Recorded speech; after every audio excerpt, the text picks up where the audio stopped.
today.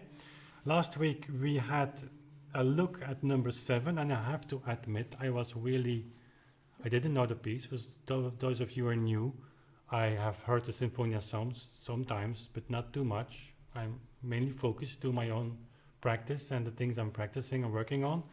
So, and I underestimated all of them. I did with the inventions, and I again did with the Sinfonia, because normally this music is considered to be music that you play in higher grade music school. You don't play it in the conservatory anymore. That's Wohltemperierter Klavier in the piano class, so to say. So I was underestimated that, thinking that it was very easy. And with the Sinfonia number 7, we started last week. I was really shocked in a good way that it's really difficult. I mean, if you're playing the partitas, you think that you can just play the Sinfonias, but that's actually not true. And I completed the fingering of the 7th one, and we're going to go through that piece. Maybe somewhat longer than we did last week with the previous piece we have had a look on, because the 7th one is really, really, really difficult. And in a way, I would say, when I would teach in the high school or conservatory and I would have an examination, which is maybe a stupid thing in music, but it happens. But with the Sinfonia number 7, if somebody would play that, you really can tell if he or she masters the Baroque way of playing. Baroque, that's very general, but you know what I mean. Almost everything that you need to know and you need to be able to is in that piece. And every exception you can think of, and I might be a little bit exaggerating now, is in that piece. I will go through that, maybe a little bit longer than normal, than in other sessions. We have a look on number 6, which last week, and that's finished. So if number 7 doesn't keep us busy for a whole hour, we go to number 8 and start fingering with making the fingerings with that piece, and have a first look. If we still have time for that, later we go to number 3 and 4 to practice that together. Okay, that's for today. See in the chat, George is joining us again. Josef also, nice to see you again, all of you. And so let's start to work. We have a lot of things to do today. I will again try in my mini, very technology advanced studio to make myself smaller. Anya liked that very much, she said, and I don't know why. Maybe she wants to do it in real life, I don't know as well. It's very nice. So I'm very proud of my private studio. So we might actually shift to this page, because number 7 here in my edition is almost fully printed on one page on this one, so you can really follow the fingering, I hope.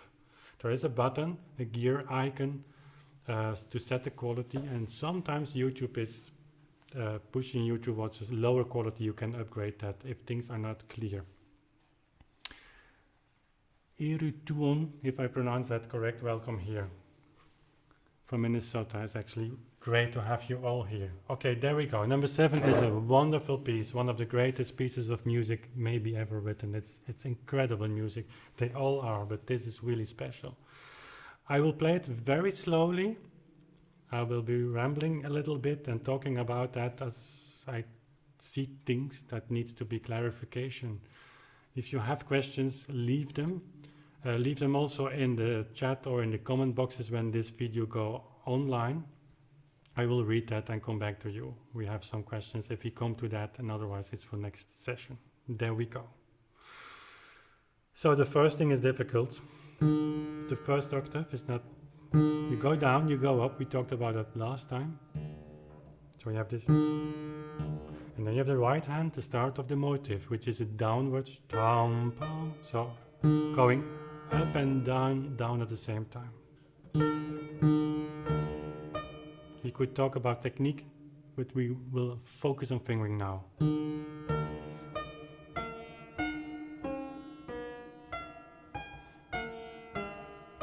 So I have to jump in the right hand on the D, and we decided last week to take all of the notes in the right hand with the right hand, which actually works great. Left hand just leaves the keyboard to make a gap, make a phrasing. So jump on. And you see here in the right hand, actually, what is one of the main technical difficulties of the Sinfonia is that your hand has to shift from one key to another, often with the same fingering. And that's really typical. That happens a lot in 18th century music, even later on. So it's not typical in 18th century, at least you don't find that often in sources, to really change your fingers on one note, like I'm doing now. I don't know if you see that. To make all notes legato. So you really just go from one note to the other with a very gentle release. Also here, a gap, you cannot avoid that, but it's not so bad because you need an accent on the first note of the beat. So you have this.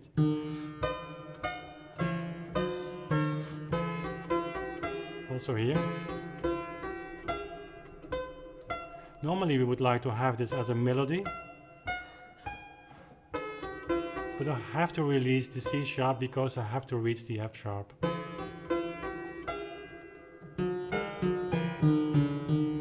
Again, here in the right hand, very relaxed release. The more relaxed you are, bringing out the weight out of the keyboard. I can do it here, you can see.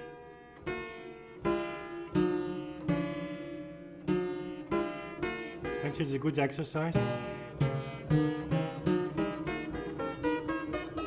So don't be afraid, don't be too rushed then, because then you will hear it. Also with thirds. That's a good exercise to do actually, just play them.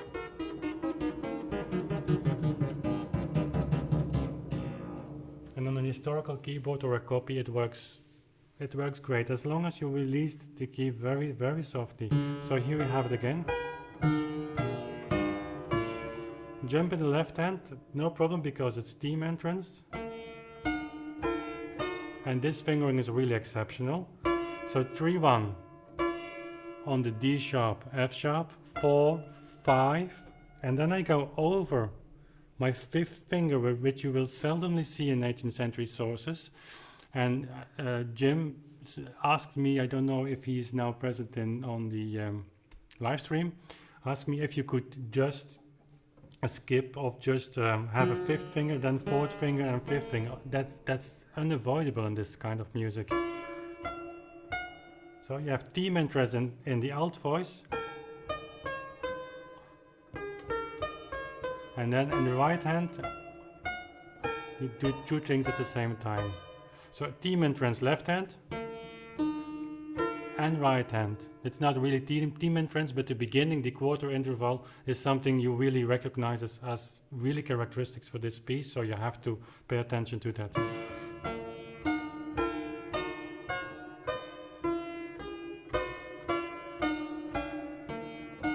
It's okay.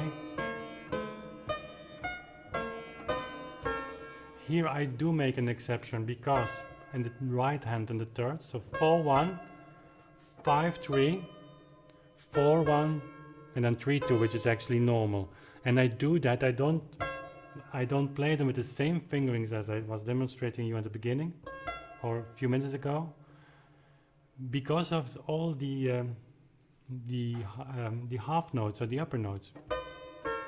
So the more the sharps or flats you have to play, the more difficult and the more modern, actually, so to say, is your fingering.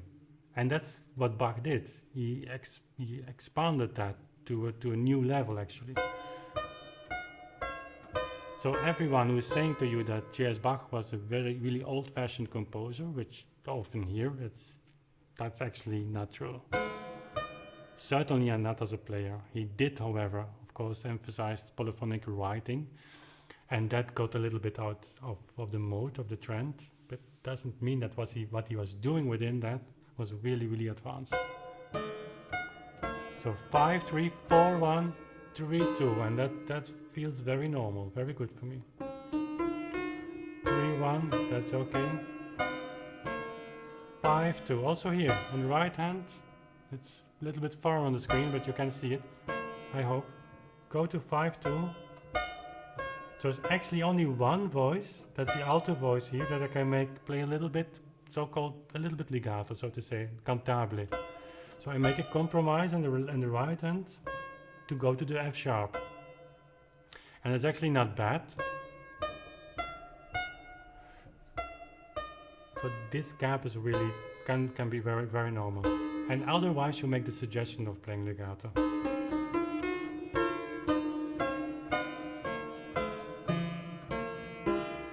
Also here, da-dum, ba-dum. And then you have the little 16 notes. And figures like this. You really should try to play them sound like this.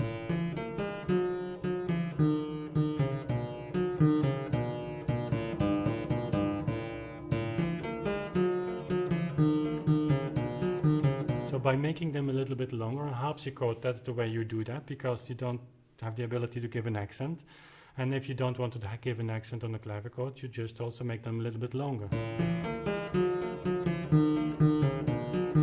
So not giving the B, then you would see it as a fragment, as an kind of not ornament, as a kind of new fragment figure. I don't think that's meant here, but it could be an option.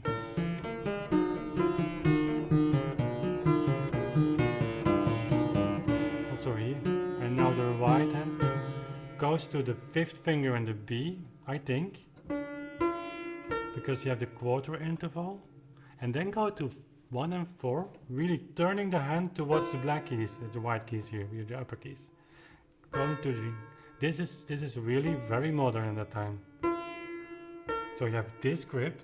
Actually, if you play this as a chord, you have 2, 3, and 5 on D sharp, F sharp, and B. And of course, you don't play the notes together, but you have the same grip. And then go over again, 5th finger, 4th finger, with the first finger in the alto voice, introducing a new, not a theme, but quarter interval.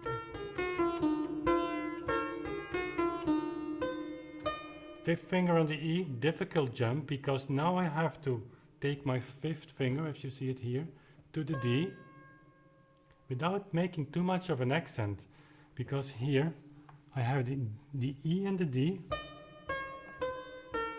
These notes, of course, belong together in a cantabile way, and if I just play like this, they get an accent, and it's not a meaning. What is actually meant, and I have to find a pencil now here, I will show you. I have to have a little break here, articulation, because but not in the soprano voice. It's difficult.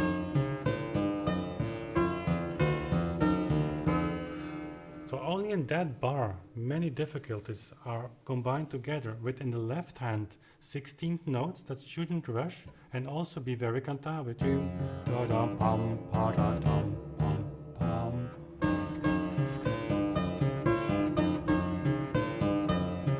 Sorry. And if you make all the articulations necessary to give the listener, or to expose actually the composition of the piece and the different layers, then you get this really nice three-dimensional, we've talked about that before, three-dimensional layers where you as a listener should be able to say, oh, there's theme and trance answer, and it just by doing very little things like making a small articulation, ta-ram, left alto voice.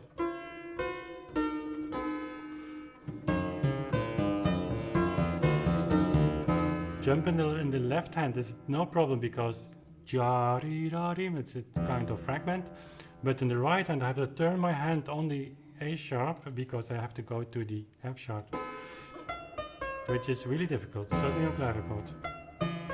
So how do we do that? We just take time. You have to take time, and it's written in the music.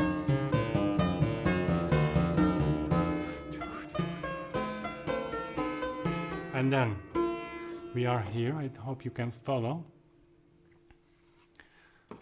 And then actually the alto voice goes over the soprano voice. And how do you do that? It's really confusing because it's two voices are mixing. And in an ideal situation, you just have the F sharp in the right hand, and you continue, because I was taking this alto voice over with the left hand, obviously because the right hand has something else to do, is not able to assist there, so the left hand is taking over. I jump from F sharp in my left hand to the B, and then I'm here, and I go over. I don't know if you can see it, otherwise I have to shift to the other view. You can see my hands a little bit better. So here I'm going over to the G, play the F sharp again, take it over with 1, and then go the rest with right. And then I have the C sharp and B. I have to take over the alt voice in my left hand because the right hand is going up to F sharp. Taking over in the right hand the alto voice again, and then again in the left hand. So that's really complicated. And if you are playing on an instrument, like in harpsichord for instance, where pressing the key a little bit harder doesn't influence the sound in a way that you have really an accent, that's a little bit easier, because on a clavichord you must be sure, if you take over notes, not to give them more pressure, because you emphasize them by giving an accent.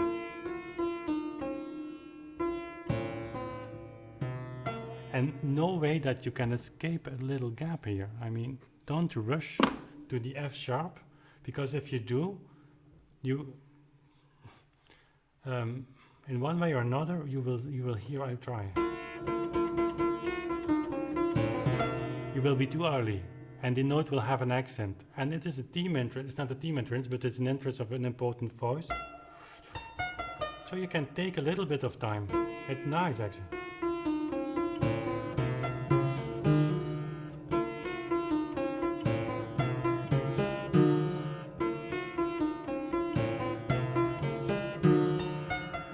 And to repeat it here. Again, left hand.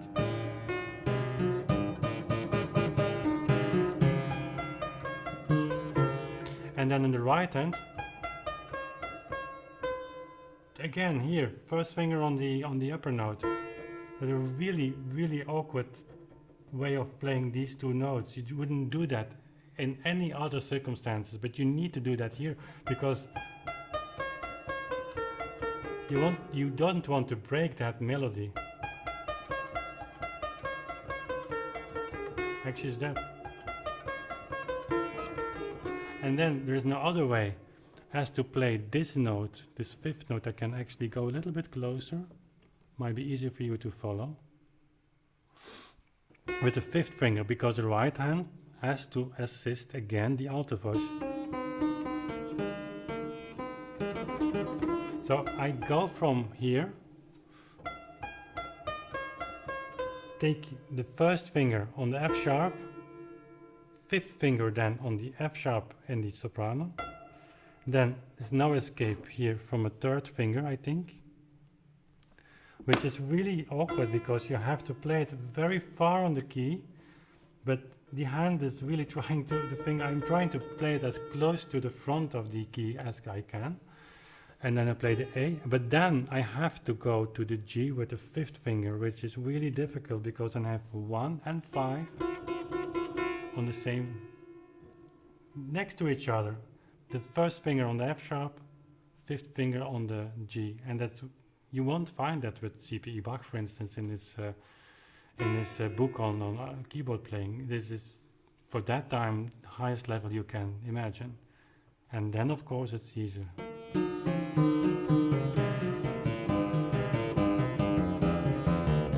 So whenever I would have an examination and someone would play me this in a way that I'm describing, I would be impressed.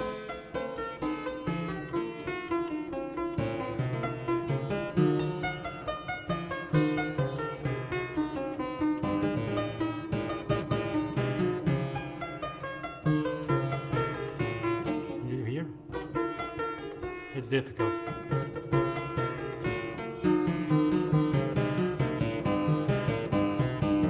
And here in the left hand, I play A with 3, and then you see often with Bach, just 3, 4, 3, 4 on the bass, going the old fingering actually. Often that works great. So.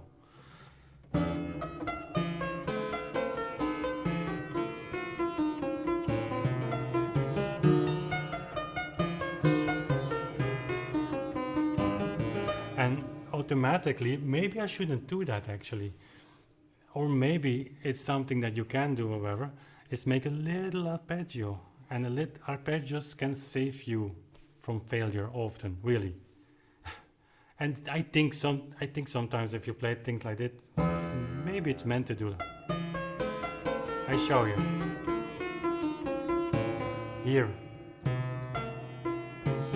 So I play first a C sharp and then the rest. And actually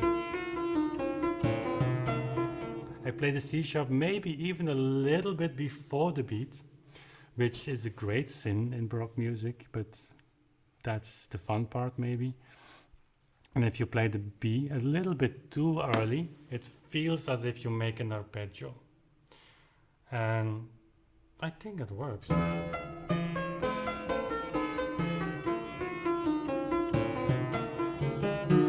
And it might work because with the arpeggio you get an emphasis on the F sharp. Let's try again.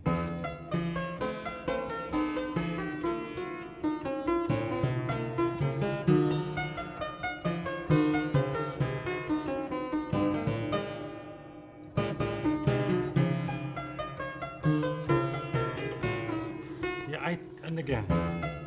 And what was now striking me is you have the F sharp here, the G here, and by taking the B a little bit too early and the F sharp maybe a little bit too late, I can repeat that with the G. And then as an audience, I think you will notice the different entries.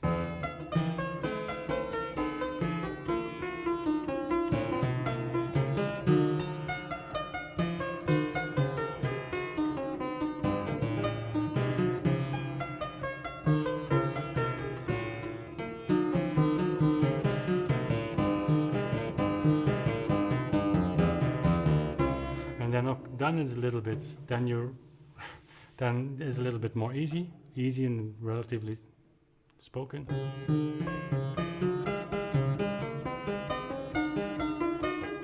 And I can hear ta ta dum pa ta dum pa ta dum.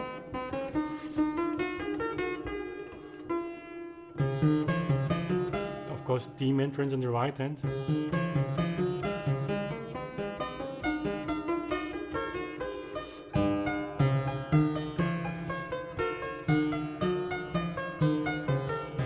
Here, fifth finger on the A, so I have to jump. Theme entrance, left hand. Also here, I make from fifth finger to the fourth one.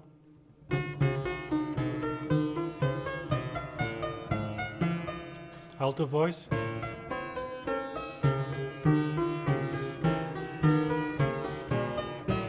And now what we had in the right hand in the beginning, now we have in the left hand. And then, if it's not difficult enough, you have a theme entrance here.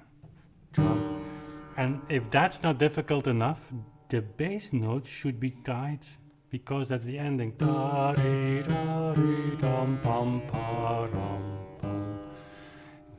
I play it with two hands.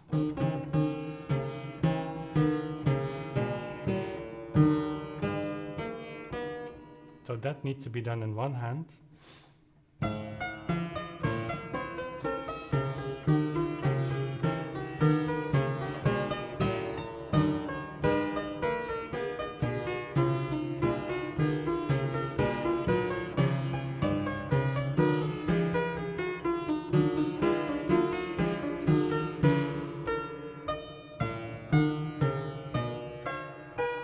Again, right hand. Theme entrance, alto voice, soprano.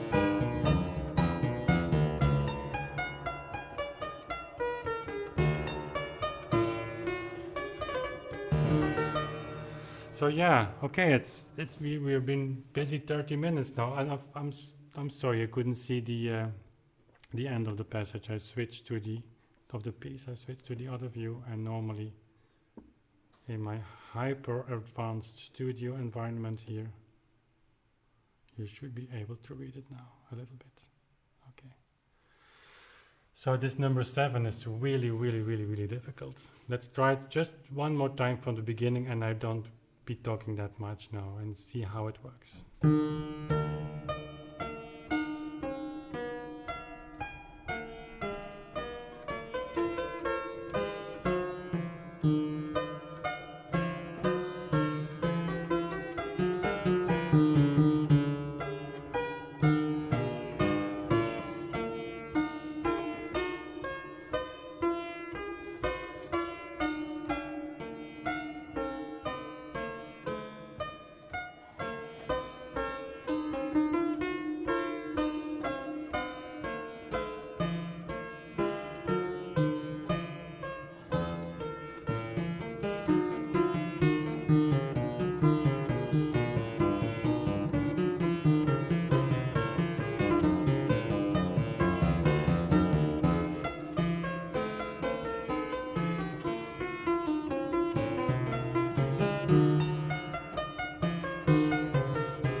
Okay, that was more or less sight reading. Now I'm reading the fingering, so I'm not performing now, and the piece needs development. You have to see at the chat. Of the chat, okay, that might be a good idea. The 16th note figures are picked up notes leading to, yeah.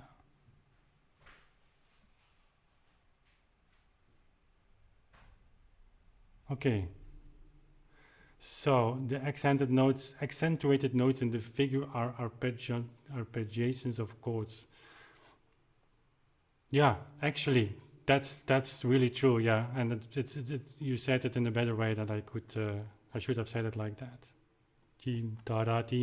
Yeah, but it's difficult on the clavichord. On the harpsichord, you do it differently. It's different and difficult in a different way, because I feel, and again, that's just how I'm thinking out loud. So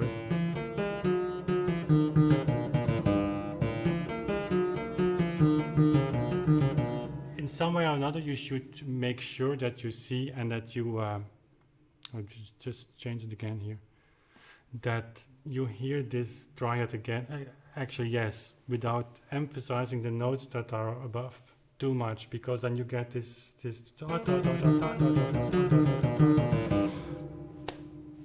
Okay, I would suggest, since we have spent so much time on the 7th and it's really intense, that we just skip the 8th one maybe for next time and go to the 3rd one, which we haven't done yet. We did last week the 2nd one, practicing, and we just play a little bit the 3rd Sinfonia. We've not made together. Yeah, I understand. It might be hard to understand my question without being able to point at the music, unfortunately. What we can do, however, it might be an idea if you're into that.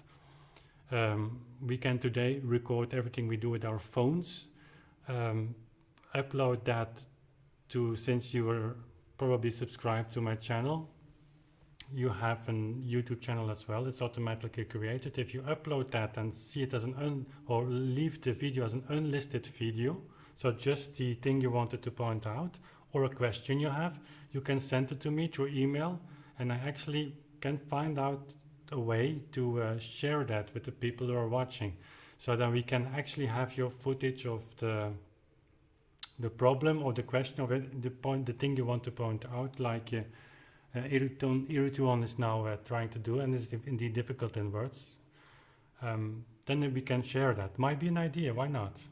So just send me a link of a video in unlisted on YouTube, so nobody else will find it except for the people who sent a link to. Okay, for the last 10-15 minutes, let's try the third one. We didn't do the fingering together, and I've played it a few times, but it's really fresh, and let's try it and have some conversation about that.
Okay, what I've done now is actually completely wrong.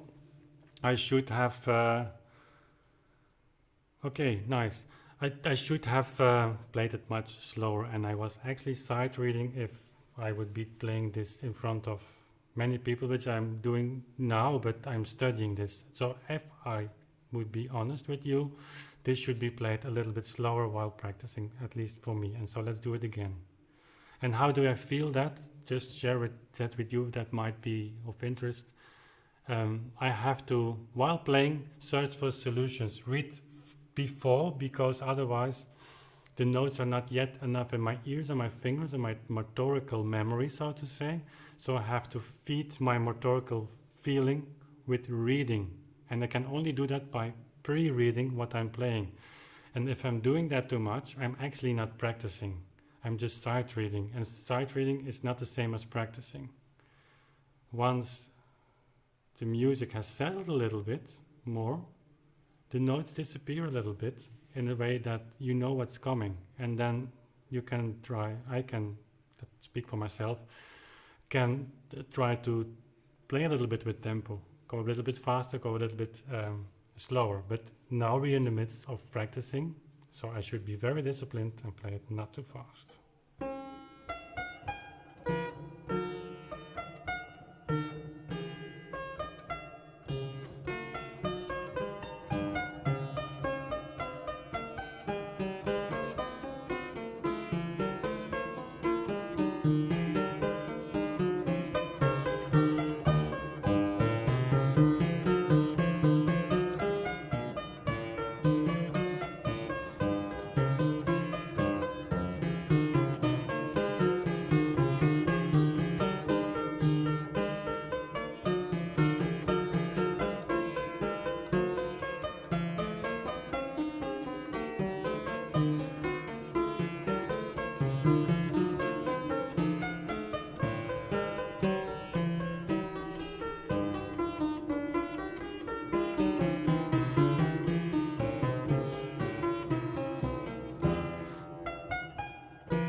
So that's a really difficult bar here at the bottom. You see that? Okay, it's this one. So here you have to jump in the left hand really low, without giving this beat too much of an accent. And again, the more difficult the jump is, the more relaxed should be your release of the previous key. Because the more relaxed your release will be, the less you will, or you have more control on the attack of the next note, and the less you will be hearing it as a separate note or a separate entrance. And here it's allowed, actually, of allowed, I think it makes sense to have a little gap. Dee, dee, dum.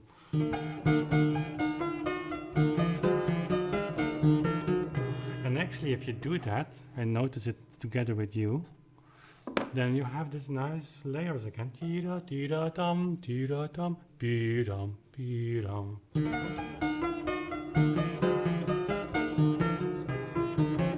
And maybe I should have a little... I normally don't indicate the articulation gaps for phrasing, but I do it now because to indicate what I'm talking about.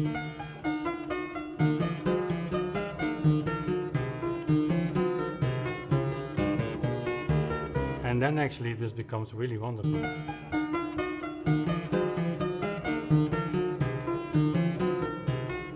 Was not the same.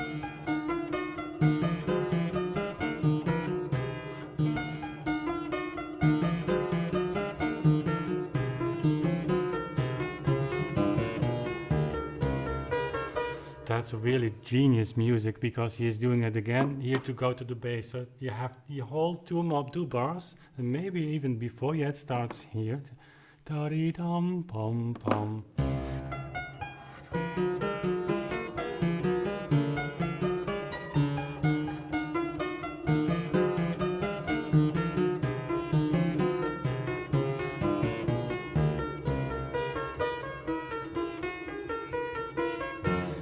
That's really nice music, actually. I mean, it's an open door, as we say here in Flanders, but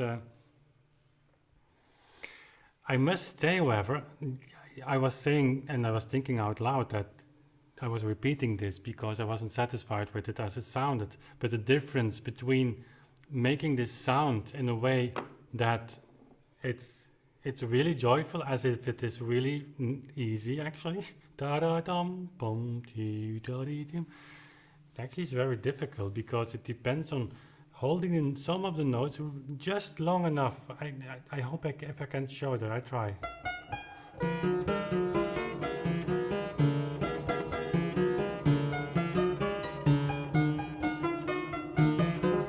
It's difficult.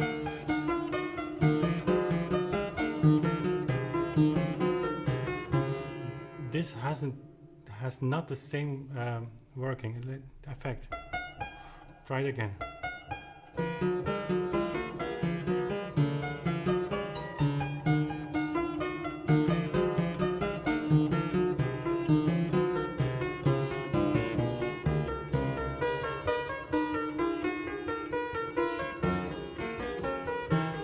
So this acceleration of theme entrances.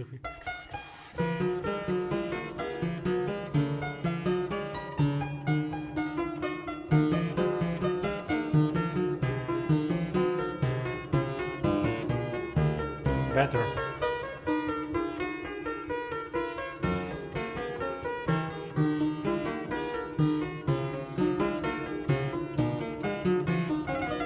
What actually is important, I think, is to have enough weight on the note of the theme, so da-da-dum, dee-dum, that it is, it's difficult to say it. So and maybe I do it wrong, but it's like I'm doing it, dum-dum. I have a little bit of weight downwards and upwards on that upbeat note, dum-pum. It's different. It's a very small difference, but there is a difference. So I'm not playing it legato, but I'm playing it with a kind of weight, and let's see if that makes a difference.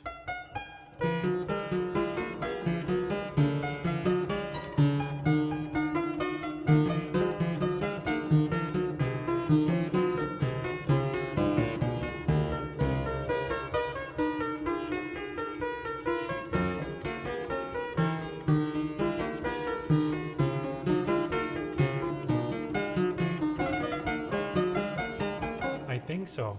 It's the weight on that last note. Dee-da-dum, pom pom. Da-da-dee-dum, pa-dum, pa-dum, da-da-dum, pom pom. Pom pom pom pom. Also here, dum dum pom. The tension that you have on that.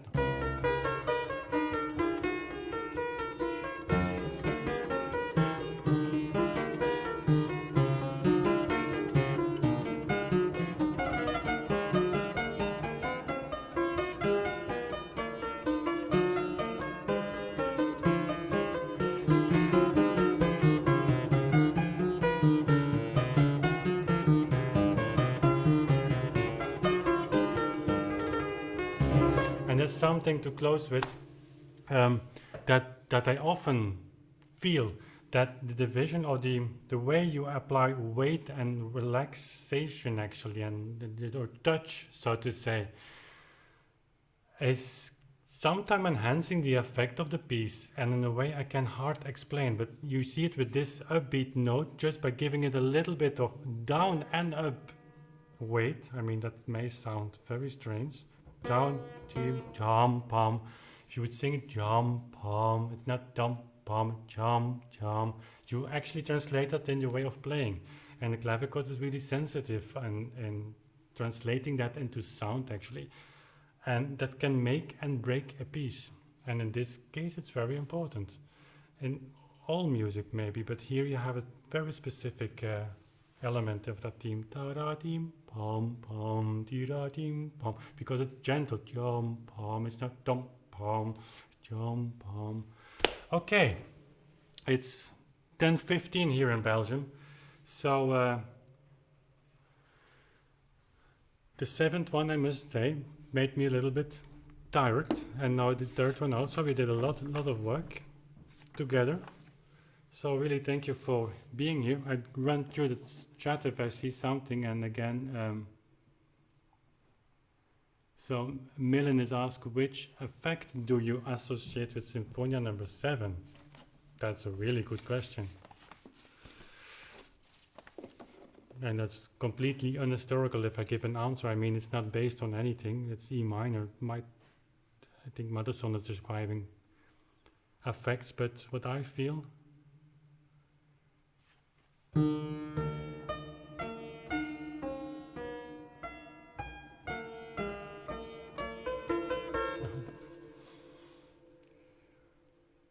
being very lonely on an island somewhere and having no possibility to speak with anyone, something like that, and certainly not to reach a phone.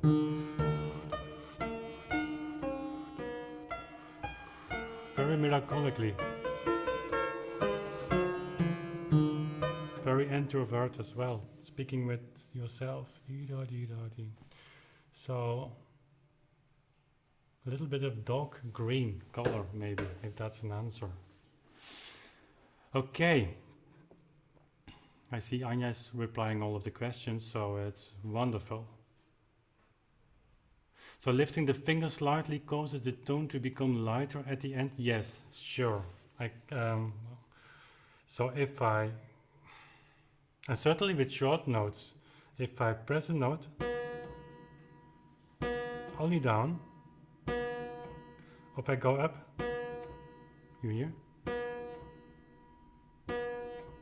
I'll go down. So going down, eventually you have to go up because otherwise the note will sound forever. So you can go up very fast, so going down. Going very good. You can go up, go. So you have millions of ways of going down and going up, and that's the clavichord is really sensitive to that. So it really makes a difference. Martin, if you run out of ideas for videos, you could always do a series on the different keys in there and their effects. Yeah, but actually I'm planning to do that. It's a great suggestion. I'm planning to do that because I think there's a lot to be told and be said on keys, but also in relationship to temperament. And we take for granted many things today, and maybe we should we have a second look at some sources, which is actually interesting. And the only reason I'm saying that to you is because it was interesting to me reading all of this recently, being very much in search for a good temperament, recording the partitas, and I've done a lot of experiments myself until I was satisfied, and not going into detail, but the relationship between temperament, because temperament has a direct relationship to the thirds actually, and the quality of thirds in relationship to the affect is something that I don't see in the 18th century sources too much, so we might have a second look once, but I have to prepare it very carefully, because it's sensitive material, since we are used today of having different, of attaching different effects to the quality of thirds and keys. So that's something, it's really coming up, but not for tomorrow.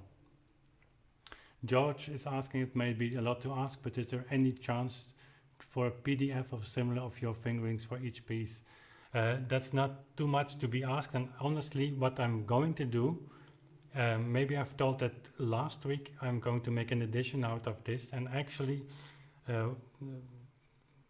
Authentic Sound, that's a plan to make more editions myself, with the help of others of course, with my fingerings and with a separate so text annotations. So my vision is a big word, but what we're doing now, write it out, maybe link to some videos, maybe make some separate videos, but with my fingering, so that you have, for those of you who are interested, a kind of start to make your own fingerings, or to have a point of reference of perspective. So that's coming really next year, maybe. Yeah, so Erution is asking, I think the well-tempered clavier is essentially an exploration of the effects of the various keys. That's really how we think today, and I know it's very sensitive, but you will not find that in historical sources. And to be shocking to you and to give a tip of the information, I will always answer the question which temperament my instrument is on, is Werkmeister 1707, and that's an answer I give, and people are satisfied with that, not realizing that, and that was really shocking. But I will close with this because it's off topic. To read that tuning by Werkmeister, that temperament, he called that wohltemperierte temperament. So obviously when Bach wrote his wohltemperierte clavier a few years later, Werkmeister was in the same circle as Bach. Bach had the books by Werkmeister, so it's obvious that there is a connection between those two temperaments, and it's not so difficult. And the mystification around that, I think, might not serve the science of the 18th century sources and reading them again. So, but again, that's for another time. And